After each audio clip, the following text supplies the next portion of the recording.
सुनो, यह जो तुम अपने हाथों को देख रहे हो, यह केवल हड्डियां और मांस नहीं है, यह अस्तित्व के सबसे कोमल द्वार है। मनुष्य ने आंखों से देखना सीखा, कानों से सुनना सीखा, पर हाथों से उसने सदा महसूस किया। जब बच्चा जन्म लेता है, वह पहले शब्द नहीं बोलता, पहले विचार नहीं करता, वह पहले पकड़ता है मां की उंगली, हवा, रोशनी, कुछ भी हाथ फैलाकर। क्योंकि हाथ मन से भी पुराने हैं। मन बाद में आता है, स्पर्श पहले होता है। मनुष्य स्वयं को शरीर समझता रहा है, फिर उसने स्वयं को मन समझा। और जो अभी भी दुर्लभ है, वह स्वयं को ऊर्जा के रूप में समझना। तुम विचार नहीं हो, तुम भाव नहीं हो, तुम शरीर भी नहीं हो, तुम एक बहता हुआ प्रवाह हो, एक कंपन, एक तरंग। और यह तरंग सबसे पहले जहां प्रकट होती है, वे है तुम्हारे हाथ। तुमने कभी ध्यान दिया, जब तुम घबराते हो हाथ ठंडे हो जाते हैं, जब तुम क्रोधित होते हो मुट्ठी अपने आप बंध जाती है, जब तुम प्रेम में होते हो हथेलियां खुल जाती हैं। यह संयोग नहीं है, यह भाषा है, ऊर्जा की भाषा। और जो इसे समझ ले, वह बिना संघर्ष के बदल जाता है। लोग पूछते हैं, छोटी सी मुद्रा, छोटी सी उंगली की स्थिति मन को कैसे बदल सकती है? यह प्रश्न ही बताता है कि तुम अभी भी स्वयं को अलग अलग हिस्सों में देख रहे हो। मन अलग, शरीर अलग, ऊर्जा अलग, जबकि सत्य यह है, सब एक ही है। जैसे एक ही दीपक से प्रकाश, ऊष्मा और लौ निकलती है। हाथ मस्तिष्क से नहीं जुड़े हैं, हाथ सीधे ऊर्जा से जुड़े हैं। मस्तिष्क निर्णय करता है, पर हाथ प्रतिक्रिया करते हैं। इसलिए जब तुम बहुत सोचते हो, हाथ बेचैन हो जाते हैं। और जब तुम हाथों को शांत करते हो, सोच स्वयं शांत होने लगती है। तुमने देखा होगा, कुछ लोग बिना कारण उंगलियां हिलाते रहते हैं, कोई अंगूठा दबाता रहता है, कोई नाखून चबाता है। ये आदत नहीं है, ये संकेत है। भीतर ऊर्जा असंतुलित है, वह बाहर रास्ता खोज रही है। मुद्रा कोई क्रिया नहीं है, मुद्रा एक स्थिति है। जैसे तुम क्रोध में होते हो तो चेहरा बदल जाता है, वैसे ही भीतर की स्थिति बदलते ही हाथों की स्थिति बदल जाती है। योग ने उल्टा रास्ता खोज लिया। यदि हाथों की स्थिति बदली जाए तो भीतर की स्थिति भी बदल सकती है। ये कोई विश्वास की बात नहीं है, ये अनुभव की बात है। जैसे तुम आंख बंद करो और प्रकाश देखो, तुम विश्वास नहीं करते, तुम जानते हो। मनुष्य के शरीर में ऊर्जा लगातार बहती रहती है, ये नदी की तरह। कहीं अवरोध आया तो रोग पैदा होता है, कहीं प्रवाह तेज हो गया तो बेचैनी पैदा होती है। संतुलन ही स्वास्थ्य है, और हाथ उस संतुलन को साधने के उपकरण हैं। हाथों में हजारों सूक्ष्म बिंदु हैं, हर बिंदु भीतर किसी न किसी द्वार से जुड़ा है। इसलिए स्पर्श उपचार बन सकता है। इसलिए आशीर्वाद देने के लिए हाथ सिर पर रखे जाते हैं। इसलिए गुरु हाथ उठाकर मौन में बहुत कुछ कह देता है। तुमने कभी ध्यान दिया, जब कोई व्यक्ति शांति में बैठा होता है, उसके हाथ अपने आप खुल जाते हैं। और जब कोई व्यक्ति भीतर से डरा हुआ होता है, हाथ अपने आप सिमट जाते हैं। ये अभ्यास नहीं है, ये प्रकृति है। मुद्रा विज्ञान प्रकृति को समझने की कला है, उसे बदलने की नहीं। जो बदलने की कोशिश करता है वह हिंसा करता है, जो समझता है वह बहता है। अब एक गहरी बात सुनो, मनुष्य की अधिकांश समस्याएं बाहर नहीं है, धन की नहीं, संबंधों की नहीं, समाज की नहीं। समस्या है ऊर्जा का बिखराव। तुम यहां हो पर तुम्हारी ऊर्जा कहीं और है। तुम बैठे हो पर भीतर दौड़ रहे हो। हाथ उसी दौड़ का पहला संकेत देते हैं। जब तुम किसी से बात करते हो और ध्यान से देखो, यदि उसके हाथ स्थिर नहीं है तो समझ लेना कि उसके शब्द झूठे हो सकते हैं, क्योंकि हाथ झूठ नहीं बोलते, हाथ सत्य को प्रकट कर देते हैं। इसलिए प्राचीन परंपराओं में हाथों को बहुत महत्व दिया गया। हस्तरेखा नहीं, हस्त चेतना। रेखाएं भविष्य नहीं बताती, वे वर्तमान की दशा बताती हैं। और वर्तमान बदला तो भविष्य अपने आप बदल जाता है। मुद्रा का अर्थ यह नहीं कि तुम कुछ पाने की कोशिश करो। मुद्रा का अर्थ है जो अनावश्यक है उसे गिरने दो। जैसे तुम मुट्ठी खोलते हो तो कुछ गिरता नहीं बल्कि जकड़न गिरती है। मनुष्य जीवन भर कुछ पकड़ने में लगा रहता है, धन, पद, व्यक्ति, विचार, और हाथ उसे सिखाते हैं कि पकड़ना ही दुख है, खोलना ही शांति है।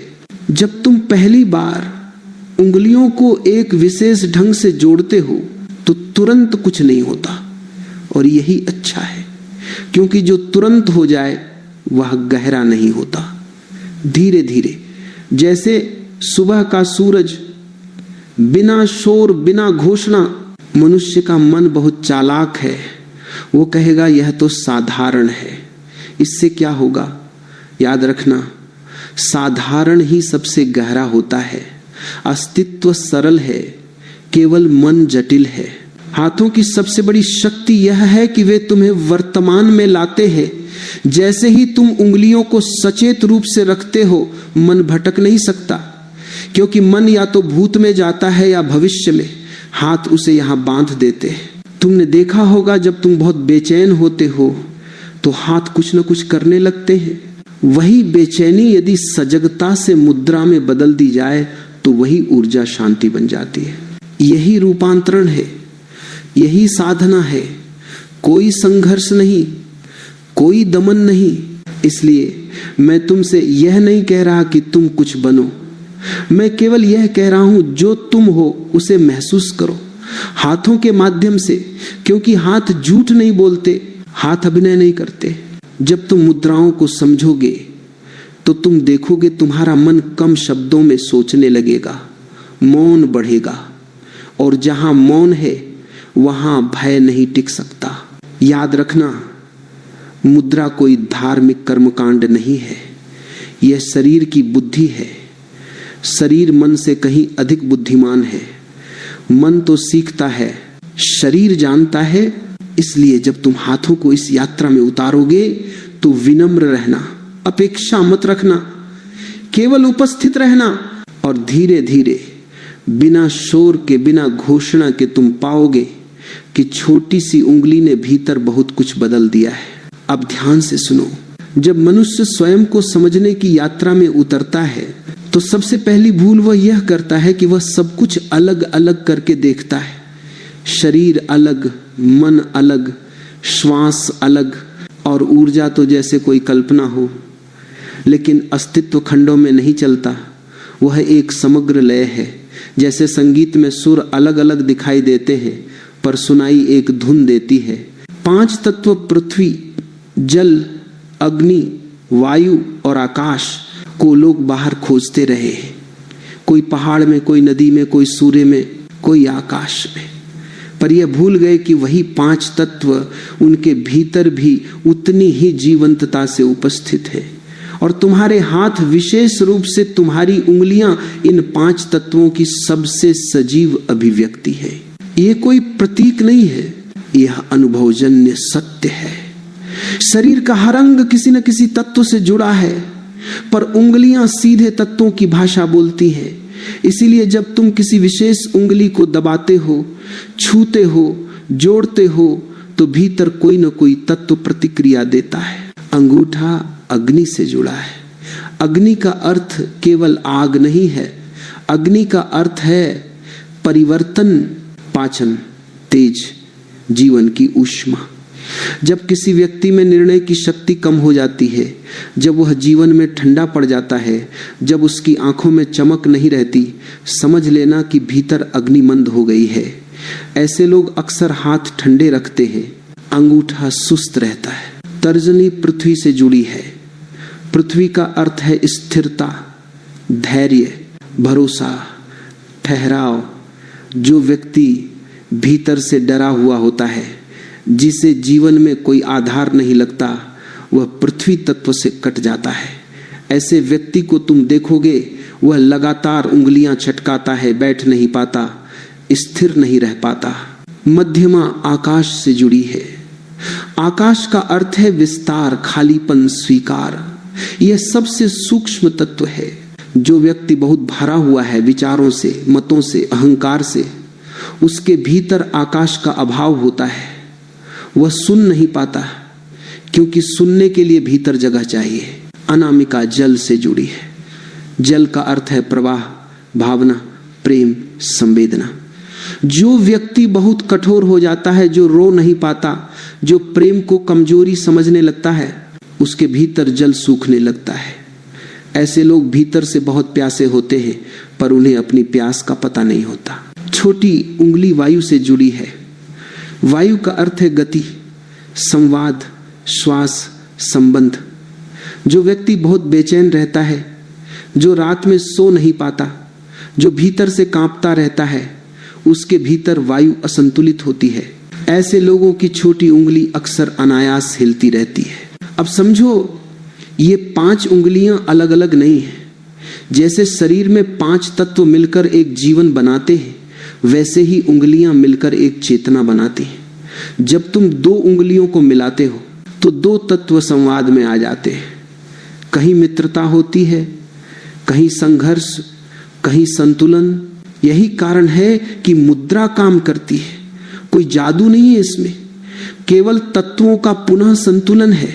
मनुष्य की अधिकतर पीड़ा तत्वों के असंतुलन से आती है। कोई बहुत ज्यादा सोचता है, आकाश तत्व विकृत। कोई बहुत ज्यादा डरता है, वायु उग्र। कोई बहुत ज्यादा जिद्दी, पृथ्वी जकड़ी हुई। कोई बहुत भावुक, जल बह रहा है बिना किनारे के। कोई बहुत क्रूर, अग्नि जल रही है बिना नियंत्रण के। और मजेदार बात यह है कि मनुष्य इन्हें ठीक करने के लिए बाहर उपाय खोजता है, जबकि समाधान भीतर हाथों में ही बैठा है। जब तुम हाथों को ध्यान से देखोगे तो तुम पाओगे तुम्हारे हाथ तुम्हारे मन की दशा को प्रकट कर रहे हैं। जो व्यक्ति बहुत गुस्से में रहता है, उसकी उंगलियां कठोर हो जाती हैं। जो व्यक्ति बहुत भयभीत रहता है, उसकी हथेलियां सिकुड़ी रहती हैं। हाथ झूठ नहीं बोलते, क्योंकि हाथों ने अभी तक अभिनय नहीं सीखा। मन अभिनय करता है, शब्द अभिनय करते हैं, चेहरा भी अभिनय सीख लेता है, पर हाथ वे सीधे भीतर से जुड़े हैं। इसलिए जब किसी व्यक्ति से पहली बार मिलो और उसकी सच्चाई जाननी हो तो उसके शब्द मत सुनो, उसके हाथ देखो। वे बता देंगे कि भीतर क्या चल रहा है। अब एक गहरी बात समझो, जब तुम किसी मुद्रा में बैठते हो तो तुम केवल उंगलियां नहीं जोड़ते, तुम अपने भीतर चल रही अव्यवस्था को स्वीकार करते हो। तुम कहते हो, हाँ मैं बिखरा हूं, और यही स्वीकार पहला संतुलन है। मुद्रा का प्रभाव तुरंत इसलिए नहीं दिखता क्योंकि तुम सदियों से असंतुलन में रहे हो। जैसे कोई कमरा वर्षों से बंद हो तो खिड़की खोलते ही हवा सब कुछ नहीं बदल देती। धीरे धीरे धूल उड़ती है, गंध जाती है, ताजगी आती है। तत्व बहुत धैर्यवान है, वे जल्दी नहीं करते। मन जल्दी करता है, मन चाहता है अभी परिणाम मिले। तत्व कहते हैं पहले ठहरो। जब तुम बार बार एक ही मुद्रा में बैठते हो तो उंगलियां भीतर के तत्वों को संकेत देती हैं, अब संघर्ष नहीं, अब सहयोग। और जब तत्व सहयोग में आते हैं तो जीवन में सहजता आने लगती है। लोग कहते हैं यह सब विश्वास है। नहीं, विश्वास में संदेह छिपा होता है, यहां अनुभव है। तुम स्वयं देख सकते हो। कुछ दिन नियमित बैठो, बिना कुछ चाहे, बिना कुछ मांगे, और केवल देखो क्या बदलता है। शायद तुम्हारी नींद गहरी हो जाए, शायद तुम्हारी सोच धीमी हो जाए, शायद तुम्हारा क्रोध पहले जैसा न रहे। यह कोई चमत्कार नहीं है, यह व्यवस्था की वापसी है। मनुष्य ने स्वयं को इतना उलझा लिया है कि जब चीजें सरल होती हैं तो उसे अविश्वसनीय लगती हैं, पर अस्तित्व सरल है, जटिलता मन की बीमारी है। तुम्हारे हाथ तुम्हें रोज याद दिलाते हैं कि तुम एक मशीन नहीं हो, तुम संवेदनशील हो, और संवेदनशीलता ही चेतना की शुरुआत है। जब तुम उंगलियों को सजगता से जोड़ते हो तो पहली चीज जो होती है, तुम भीतर आते हो। अभी तक तुम बाहर जी रहे थे, दूसरों की अपेक्षाओं में, समाज की आवाजों में, अतीत की स्मृतियों में, भविष्य की कल्पनाओं में। हाथ तुम्हें यहां लाते हैं। अभी इसी क्षण। और जब कोई व्यक्ति यहाँ आ जाता है तो आधी समस्याएं अपने आप गिर जाती हैं, क्योंकि अधिकांश दुख वर्तमान में नहीं होते। इसलिए मुद्रा कोई तकनीक नहीं है, ये स्मरण है, याद दिलाना है कि तुम कौन हो। तत्वों का संतुलन कोई लक्ष्य नहीं है, यह स्वाभाविक परिणाम है। जैसे तुम सही भोजन करो तो स्वास्थ्य अपने आप आता है, वैसे ही जब तुम सही स्थिति में बैठते हो तो ऊर्जा अपने आप संतुलित होती है। और याद रखना, तुम कुछ ठीक नहीं कर रहे हो, तुम केवल हस्तक्षेप हटाते हो। जो स्वाभाविक है उसे होने देते हो। हाथ केवल माध्यम है, परिवर्तन भीतर होता है, पर भीतर तक पहुंचने का रास्ता हाथों से होकर जाता है। अब जब तुम 5 तत्वों और 5 उंगलियों को समझने लगे हो तो धीरे धीरे तुम्हें यह भी दिखने लगेगा कि जीवन में जो कुछ घट रहा है वह संयोग नहीं है, वह भीतर के संतुलन या असंतुलन का प्रतिबिंब है। और जैसे ही यह समझ आती है, शिकायत गिरने लगती है, क्योंकि अब दोष देने को कोई नहीं बचता। जिम्मेदारी आती है, और जिम्मेदारी बोझ नहीं है, जिम्मेदारी स्वतंत्रता है। अब यह समझने का समय है कि ऊर्जा केवल शब्द नहीं है, कल्पना नहीं है, बल्कि तुम्हारा सबसे जीवंत सत्य है। तुम जिस क्षण श्वास लेते हो उसी क्षण ऊर्जा गतिमान होती है। तुम जिस क्षण सोचते हो उसी क्षण ऊर्जा किसी दिशा में मुड़ जाती है। और जब तुम हाथों को एक विशेष स्थिति में रखते हो तब ऊर्जा केवल दिशा नहीं बदलती, उसका गुण भी बदल जाता है। ऊर्जा कभी स्थिर नहीं रहती। स्थिरता केवल मृत्यु में होती है। जीवन का अर्थ ही है प्रवाह, लेकिन प्रवाह का अर्थ यह नहीं कि वह अव्यवस्थित हो। नदी बहती है पर अपने किनारों के साथ। यदि किनारे टूट जाएं तो वही नदी बाढ़ बन जाती है। मनुष्य की अधिकतर पीड़ा इसी बाढ़ का परिणाम है। तुम्हारे भीतर ऊर्जा बह रही है पर बिना किनारों के। इसलिए कभी अत्यधिक सोच, कभी अत्यधिक भय, कभी अत्यधिक इच्छा, और फिर तुम कहते हो मैं थक गया हूं। यह थकान श्रम से नहीं आती, यह असंतुलन से आती है। ऊर्जा शरीर में कई मार्गों से बहती है। कुछ मार्ग मोटे हैं, कुछ अत्यंत सूक्ष्म। जो सूक्ष्म मार्ग है वे शब्दों से नहीं समझे जा सकते, उन्हें केवल अनुभव किया जा सकता है। हाथ उन्हीं सूक्ष्म मार्गों के सबसे निकट है। तुमने कभी ध्यान दिया, जब तुम शांति में बैठते हो तो श्वास गहरी हो जाती है, और जब श्वास गहरी होती है तो हाथ अपने आप ढीले पड़ जाते हैं। ये एक श्रृंखला है, कुछ भी अलग थलग नहीं है। अब ये समझो, ऊर्जा हमेशा न्यूनतम प्रतिरोध का मार्ग चुनती है। जहां अवरोध होता है वहां वह टकराती है, और वही टकराव तुम्हारे भीतर तनाव बनता है। जब तुम उंगलियों को एक विशेष मुद्रा में जोड़ते हो तो तुम ऊर्जा को नया मार्ग दे देते हो। जैसे किसी पहाड़ी क्षेत्र में सुरंग बना दी जाए, यात्रा सहज हो जाती है। ऊर्जा को अब पुराने अवरोधों से नहीं टकराना पड़ता। इसलिए जब कोई व्यक्ति पहली बार किसी मुद्रा में बैठता है तो कभी कभी उसे बेचैनी होती है, क्योंकि ऊर्जा को नया रास्ता मिल रहा होता है, पुरानी आदतें टूट रही होती है। मन इसका विरोध करता है। मन कहता है उठ जाओ, यह व्यर्थ है। याद रखना, मन हमेशा परिवर्तन से डरता है। ऊर्जा मौन चाहती है, मन शोर चाहता है। इसलिए जब ऊर्जा का प्रवाह बदलता है तो मन पहले और ज्यादा बोलने लगता है। ये उसकी आखिरी चाल होती है। अब एक गहरी बात समझो, ऊर्जा ऊपर भी बहती है और नीचे भी। जब ऊर्जा केवल नीचे बहती है तो जीवन भोग बन जाता है। जब ऊर्जा केवल ऊपर बहती है तो जीवन तप बन जाता है। संतुलन तब है जब ऊर्जा ऊपर और नीचे दोनों दिशाओं में सहज रूप से बह सके। हाथ इस संतुलन में पुल का काम करते हैं। उंगलियां ऊर्जा को ऊपर की ओर भी मोड़ सकती हैं और भीतर की ओर भी। जब तुम किसी मुद्रा में बैठते हो तो केवल उंगलियां नहीं जुड़ती, तुम्हारा ध्यान भी वहीं टिकने लगता है, और जहां ध्यान जाता है वहीं ऊर्जा जाती है। यह नियम है। इसलिए जो व्यक्ति बार बार सोचता है कि मुझे क्या मिल रहा है, उसे कुछ नहीं मिलता। और जो व्यक्ति केवल बैठ जाता है, उसे बहुत कुछ मिलने लगता है। ऊर्जा परिणाम नहीं देखती, ऊर्जा केवल बहाव देखती है। मन परिणाम का भूखा है, इसलिए मन जल्दी हार जाता है। तुमने देखा होगा कभी कभी बिना किसी कारण तुम्हें अचानक शांति महसूस होती है, और कभी बिना किसी कारण बेचैनी। ये बाहर की घटनाओं से नहीं आता, ये भीतर के प्रवाह से आता है। मुद्रा उस प्रवाह को धीरे धीरे शिक्षित करती है, जैसे कोई गुरु डांटता नहीं, केवल उपस्थिति से सिखाता है।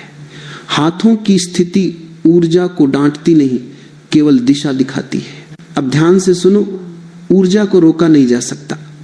यदि तुम उसे दबाते हो तो वह बीमारी बन जाती है, यदि तुम उसे समझते हो तो वही ऊर्जा आनंद बन जाती है।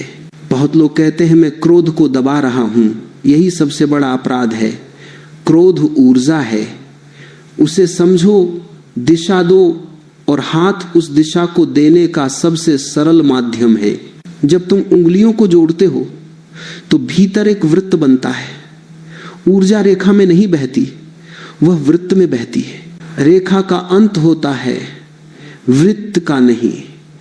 इसलिए जब ऊर्जा वृत्त में आती है तो वह स्वयं को खा नहीं जाती। यही कारण है कि कुछ मुद्राओं में अंगूठा और कोई दूसरी उंगली मिलती है। यह मिलन ऊर्जा को वापस अपने स्रोत की ओर मोड़ देता है। तुमने कभी ध्यान दिया, जब तुम बहुत अधिक सोचते हो तो माथा भारी हो जाता है, और जब तुम किसी मुद्रा में बैठते हो तो धीरे धीरे यह भारीपन कम होने लगता है। इसका कारण यह है कि ऊर्जा जो सिर में फंसी हुई थी, उसे नीचे और भीतर का रास्ता मिल जाता है। मनुष्य की सबसे बड़ी भूल यह है कि वह ऊर्जा को केवल ऊपर ले जाना चाहता है। ऊपर जाना अच्छा है, पर नीचे उतरना भी उतना ही आवश्यक है। जो ऊपर ही ऊपर रह जाता है वह टूट जाता है। मुद्रा तुम्हें संतुलन सिखाती है, न बहुत ऊपर न बहुत नीचे, बीच में, मध्य में। जब ऊर्जा मध्य में स्थिर होने लगती है तो एक अजीब सी शांति आती है, न खुशी न दुख, एक ठहराव, और वही ठहराव ध्यान का द्वार है। अब समझो, जब तुम किसी मुद्रा में बैठते हो और कुछ नहीं करते तो यही कुछ न करना सबसे बड़ा करना बन जाता है, क्योंकि मनुष्य हमेशा कुछ न कुछ करता रहता है। पहली बार वह अस्तित्व को करने देता है। ऊर्जा को स्वतंत्रता चाहिए, नियंत्रण नहीं। इसलिए जितनी सरल मुद्रा उतना गहरा प्रभाव। जब तुम बैठकर हाथों को सजगता से रखते हो तो ऊर्जा धीरे धीरे अपनी लय पकड़ लेती है। जैसे तालाब का पानी यदि हिलाया जाए तो तरंगें उठती हैं, पर यदि छोड़ दिया जाए तो पानी स्वयं शांत हो जाता है।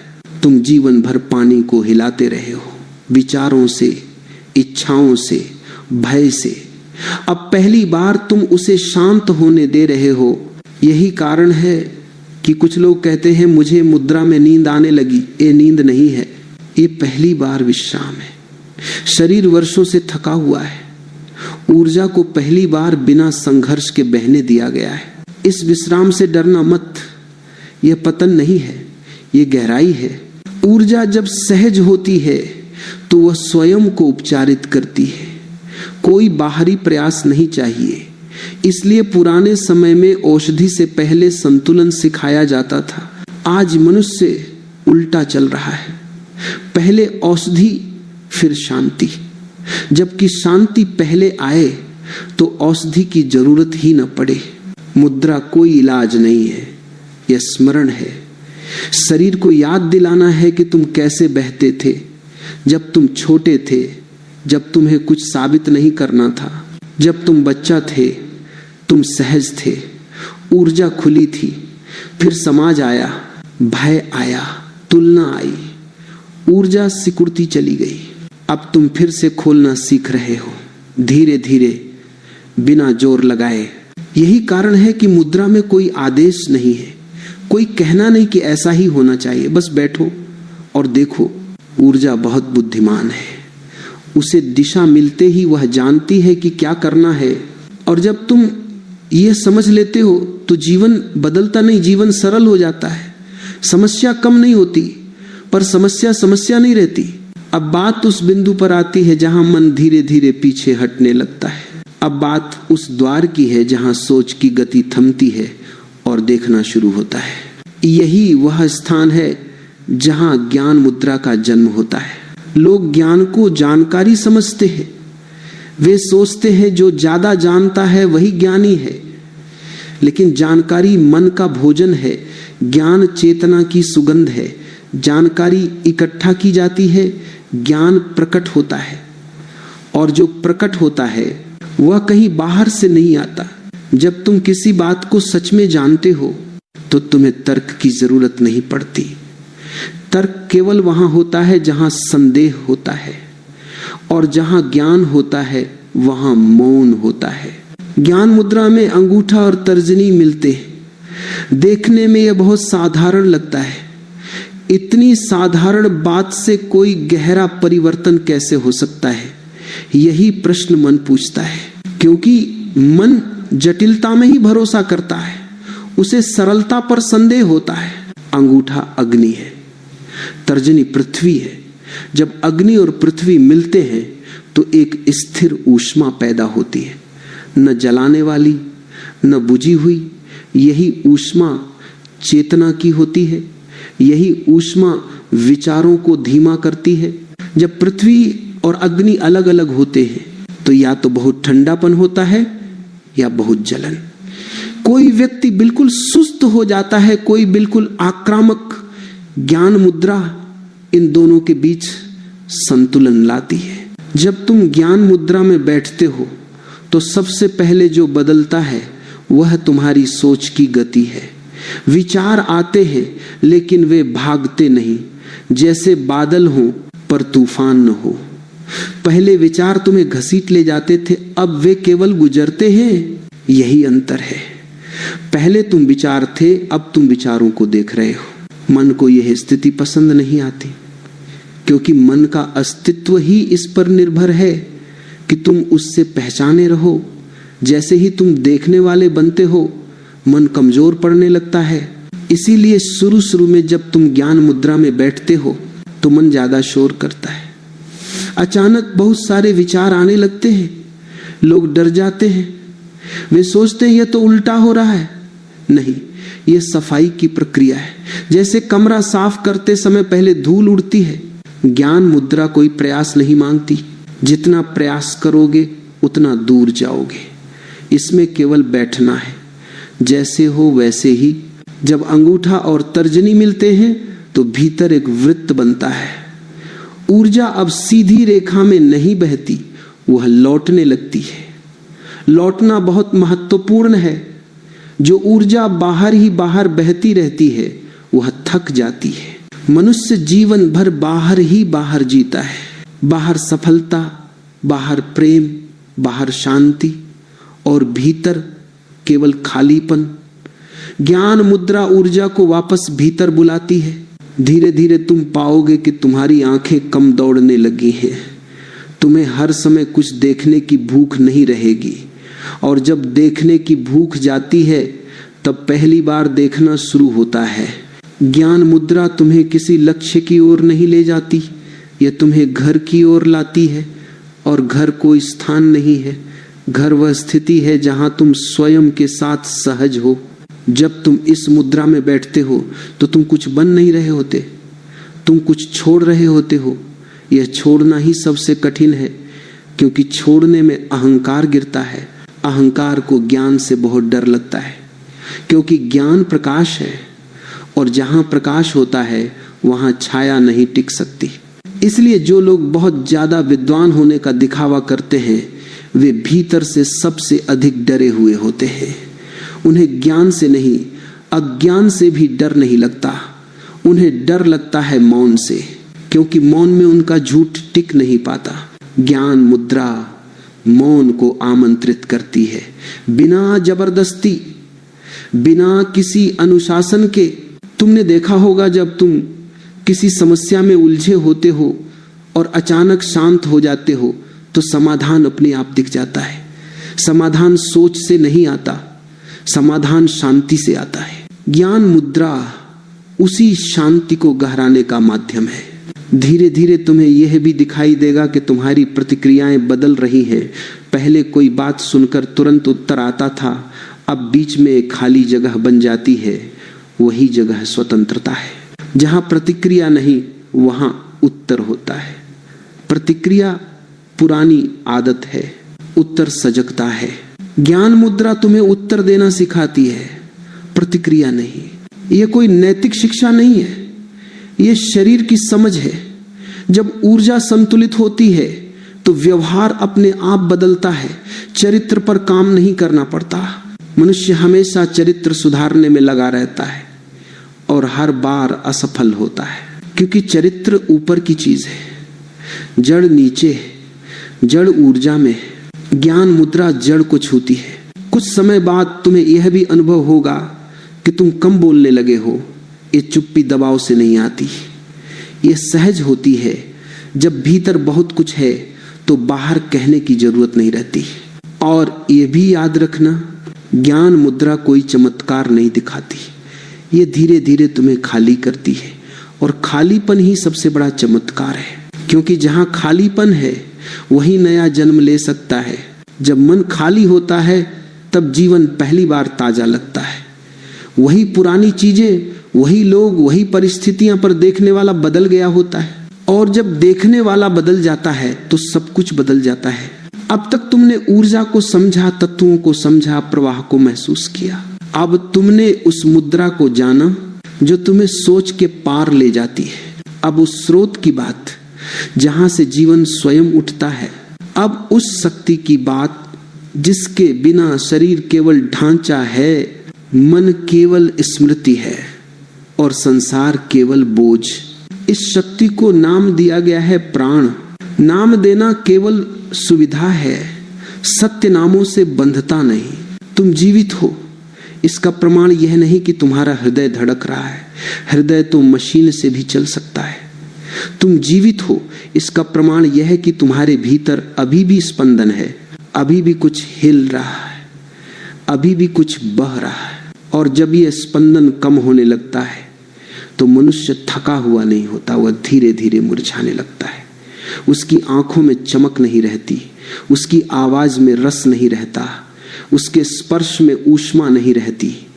वह जीता है पर जीवन नहीं जीता। लोग इसे उम्र कहते हैं, ये झूठ है। लोग इसे परिस्थिति कहते हैं, यह भी झूठ है। सच ये है, प्राण कमजोर हो गया है। तुमने कभी देखा एक छोटा बच्चा गिरता है, फिर उठता है, फिर दौड़ता है, न शिकायत न थकान। वही बच्चा कुछ वर्षों बाद थकने लगता है। शरीर तो बड़ा हुआ पर जीवन शक्ति घटने लगी।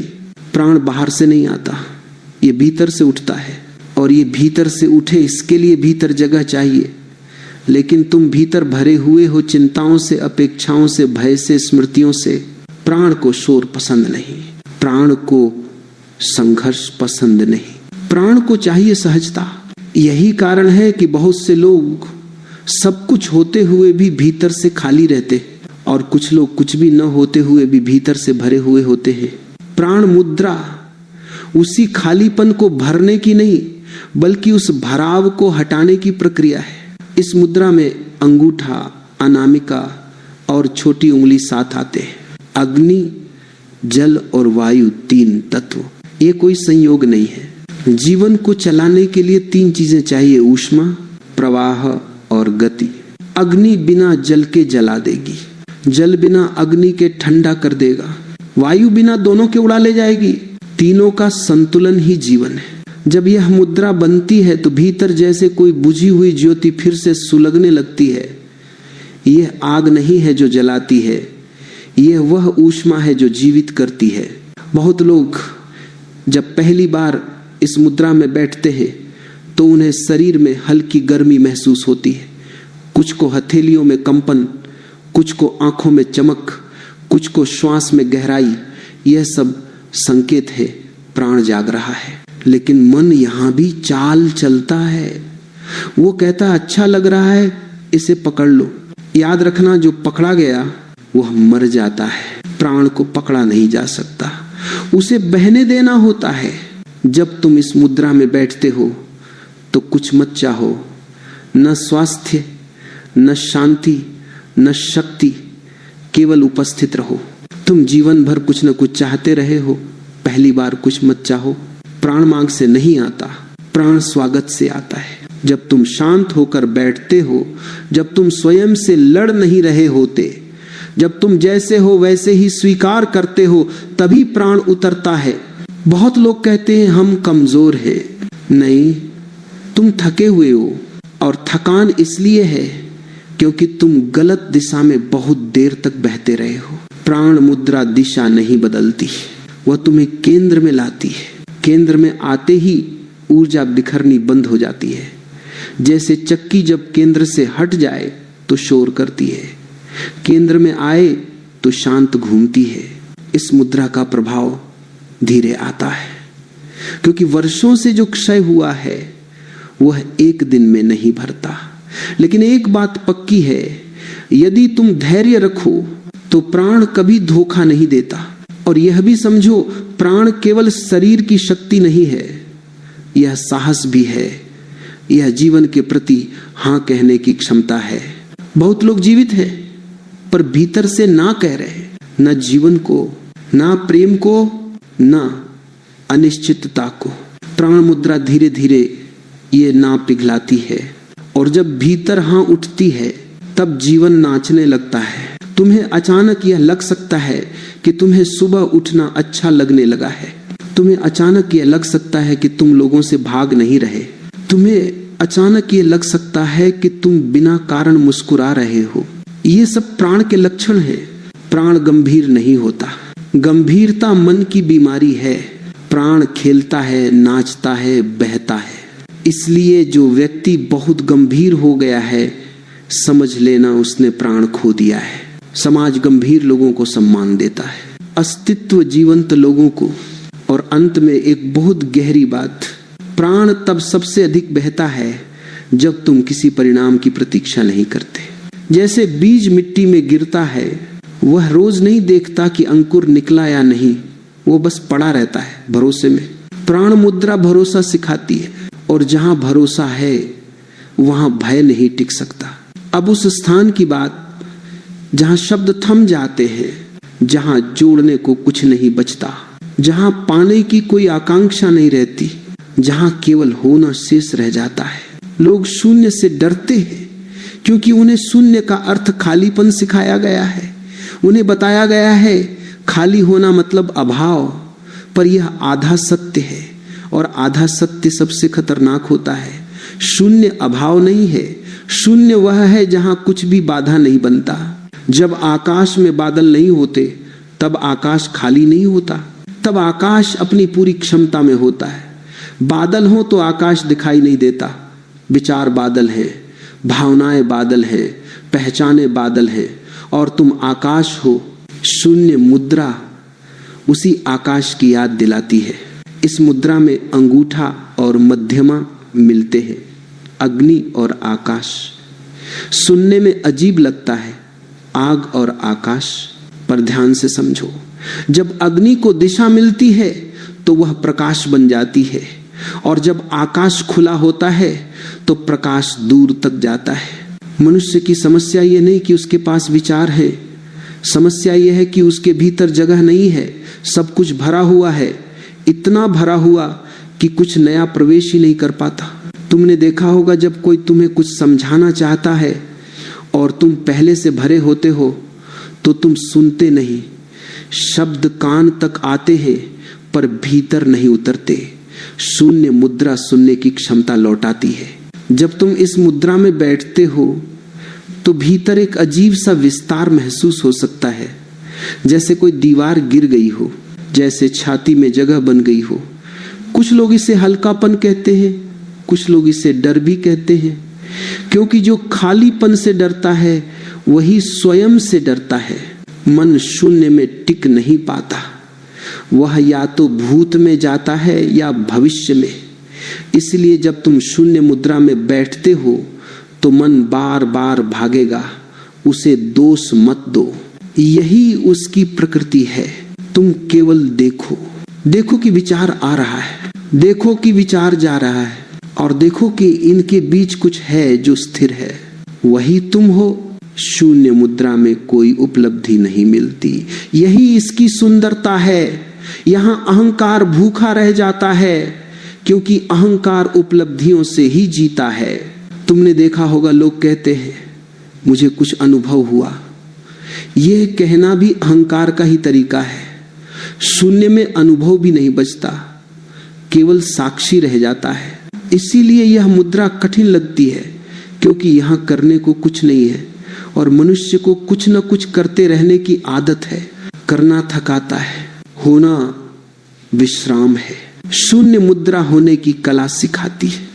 धीरे धीरे तुम पाओगे कि तुम कम प्रतिक्रिया देने लगे हो। कोई बात तुम्हें उतना हिला नहीं रही। पहले जो शब्द तुम्हें चुभ जाते थे, अब वे भीतर तक नहीं पहुंचते। यह उदासीनता नहीं है, यह गहराई है। उथला पानी हर पत्थर से हिल जाता है, गहरा जल स्थिर रहता है। शून्य मुद्रा गहराई देती है। कुछ लोग पूछते हैं, क्या इससे समस्याएं समाप्त हो जाएंगी? नहीं, समस्याएं रहेंगी, पर अब वे केंद्र में नहीं होंगी, वे परिधि पर होंगी। और केंद्र में जब शांति होती है तो परिधि की हलचल डराती नहीं। ये बहुत सूक्ष्म अंतर है, पर यही अंतर जीवन को बोझ या उत्सव बनाता है। जब तुम इस मुद्रा में नियमित बैठते हो तो तुम्हें यह भी दिखने लगता है कि तुम कितनी बातें बिना जरूरत पकड़ कर बैठे हो। पुराने दुख, पुरानी शिकायतें, पुराने घाव, शून्य उन्हें गिरने देता है। तुम कुछ छोड़ते नहीं, वे अपने आप गिर जाते हैं, क्योंकि अब उन्हें थामने वाला कोई नहीं बचता। यहां एक और गहरी बात समझो। शून्य का अर्थ निष्क्रियता नहीं है। शून्य से ही सबसे सटीक क्रिया जन्म लेती है। जब भीतर कोई शोर नहीं होता, तब जो किया जाता है वह सही होता है। इसलिए जो व्यक्ति शून्य से परिचित हो जाता है वह कम गलतियां करता है, क्योंकि वह प्रतिक्रिया से नहीं, स्पष्टता से चलता है। शून्य मुद्रा भीतर एक स्वच्छ दर्पण बनाती है, और दर्पण कुछ कहता नहीं, वह केवल दिखाता है। जब तुम स्वयं को साफ साफ देखने लगते हो तो सुधार अपने आप होने लगता है। कोई नैतिक प्रयास नहीं करना पड़ता। यह मार्ग बहुत सरल है, इसलिए कठिन है, क्योंकि मन सरलता को स्वीकार नहीं करता। वह जटिलता से ही स्वयं को महत्वपूर्ण महसूस करता है। लेकिन यदि तुम यहां तक आ गए हो, यदि तुम यहां बैठ पा रहे हो, तो समझो तुमने बहुत कुछ गिरा दिया है। अब जो बचा है वह अंतिम समन्वय है। अब अलग अलग बातें नहीं रहेंगी। न मुद्रा अलग, न ऊर्जा अलग, न जीवन अलग। अब सब एक होने वाला है। अब कुछ भी नया जोड़ने की आवश्यकता नहीं है। अब कोई नई विधि नहीं है, कोई नई मुद्रा नहीं है, कोई नया रास्ता नहीं है। अब केवल ये देखना शेष है कि अब तक जो समझ बना है वह जीवन में कैसे उतरती है। मनुष्य हमेशा अंत को समाधान समझता है। वह सोचता है अंत में कुछ मिल जाएगा, अंत में शांति आ जाएगी, अंत में जीवन ठीक हो जाएगा। लेकिन जीवन में कोई अंत नहीं है, केवल गहराइयां हैं। और जो यहां तक आया है वह समझने लगता है कि समाधान बाहर नहीं, दृष्टि में होता है। मुद्रा कोई अलग अभ्यास नहीं है जिसे तुम दिन में कुछ समय करके भूल जाओ। यदि तुम ऐसा करोगे तो उसका प्रभाव सीमित रहेगा।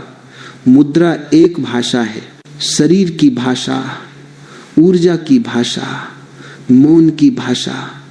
और जब तुम इस भाषा को समझ लेते हो तो पूरा जीवन ही मुद्रा बन जाता है। अब तुम चलते हो तो तुम्हारे हाथ पहले जैसे नहीं रहते। अब तुम बोलते हो तो तुम्हारे हाथ पहले जैसे नहीं रहते। अब तुम सुनते हो तो तुम्हारे हाथ पहले जैसे नहीं रहते, क्योंकि अब हाथ केवल हाथ नहीं रहे, वे भीतर की दशा का प्रतिबिंब बन गए हैं। अब तुम यह भी समझने लगते हो कि रोग अचानक नहीं आते, वे बहुत पहले संकेत देते हैं। पहले हाथों में बेचैनी आती है, फिर श्वास में अव्यवस्था, फिर मन में अशांति, और अंत में शरीर बोलता है। लेकिन तब तक मनुष्य सुनने की क्षमता खो चुका होता है। मुद्रा उस सुनने की क्षमता को लौटाती है। अब यदि कहीं भीतर भारीपन आता है तो तुम तुरंत पहचान लेते हो। अब यदि कहीं मन भागने लगता है तो तुम उसे देख लेते हो। अब यदि कहीं ऊर्जा बिखरने लगती है तो तुम उसे पकड़ने की कोशिश नहीं करते, तुम उसे लौटने देते हो। यही परिपक्वता है। अब उपचार किसी बाहरी चीज पर निर्भर नहीं रहता। इसका अर्थ यह नहीं कि बाहरी सहायता गलत है। इसका अर्थ यह है कि अब तुम स्वयं से शत्रु नहीं हो। मनुष्य की सबसे बड़ी बीमारी यही है, वह स्वयं से लड़ता है। वह अपने विचारों से लड़ता है, वह अपनी भावनाओं से लड़ता है, वह अपने शरीर से लड़ता है और फिर वह शांति चाहता है। यह असंभव है। मुद्रा इस लड़ाई को समाप्त करती है, बिना किसी घोषणा के, बिना किसी नारे के। अब तुम यह भी समझने लगते हो कि ध्यान कोई विशेष समय की चीज नहीं है। ध्यान तब है जब तुम उपस्थित हो, और उपस्थिति तब है जब ऊर्जा बिखरी नहीं है। जब तुम भोजन करते हो और हाथ सजग होते हैं तो भोजन बदल जाता है।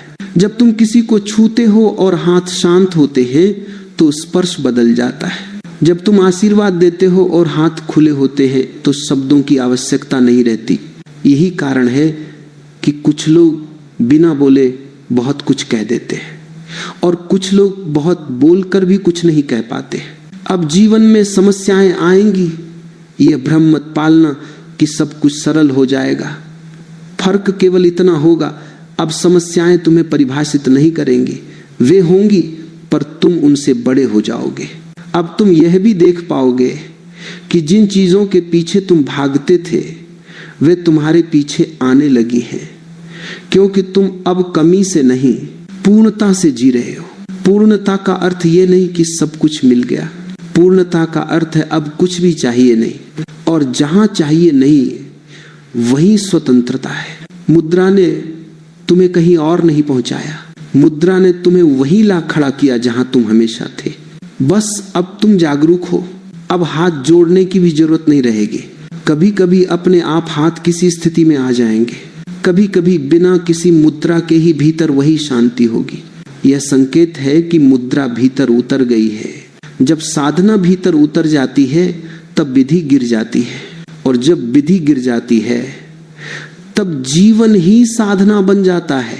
अब तुम्हें किसी से पूछने की जरूरत नहीं कि क्या सही है क्या गलत। तुम्हारा शरीर स्वयं संकेत देगा, तुम्हारी ऊर्जा स्वयं बताएगी और तुम्हारा मौन स्वयं मार्गदर्शन करेगा। यही अंतिम बात है। जीवन को बदलने की कोशिश मत करो, जीवन को समझो और समझ अपने आप परिवर्तन बन जाती है। अब कुछ कहना शेष नहीं है, अब केवल जीना शेष है।